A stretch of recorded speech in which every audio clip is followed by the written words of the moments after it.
तो सर आप लोग आज माटी मूवी देखने आए हैं और ये माटी मूवी जो है ये हमारे ही बस्तर की कहानी है। तो आप दुनिया को क्या संदेश देना चाहते हैं इस पिक्चर के थ्रू? देना चाहता हूँ कि बस्तर का जो जनजीवन था बड़ा सीधा सरल था और नक्सलिज्म के कारण बस्तर बड़ा आसान हो गया था।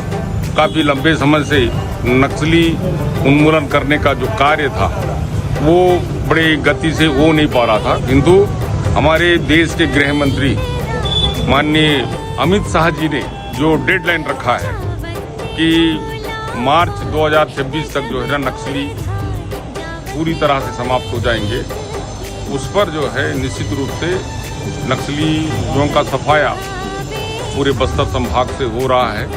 इससे हमको खुशी इस बात की है कि जिस प्रकार पूर्व में बस्तरवासी जिस तरीके से खुशहाल और निर्भीक होकर बस्तर में स्वच्छंद आनंदमय जीवन जी रहे थे, उस पर जो है ना ग्रहण लगा हुआ था, वो आज निश्चित रूप से जो है हमारे बस्तर के लिए एक शुभ संकेत है।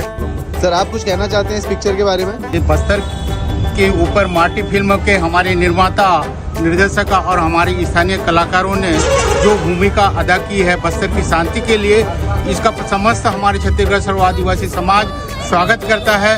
बस्तर में शांति हो, खुशहाली हो और हमारे समाज इस नक्सली समस्या से ज़्यादा पीड़ित है, उसका मुख्य धारा में जोड़ने के लिए ये जो फिल्म है हमारे निर्माता माननीय भाई संपत झा की हम बहुत बहुत धन्यवाद देते हैं, उनका टीम को बहुत बहुत धन्यवाद देते हैं। ये निश्चित रूप से हमारे बस्तर को शांति और खुशहाली का समय आएगा, दिन आएगा और शासन से आग्रह करते हैं कि इस फिल्म को टैक्स फ्री किया जाए जो बस्तर की शांति के लिए।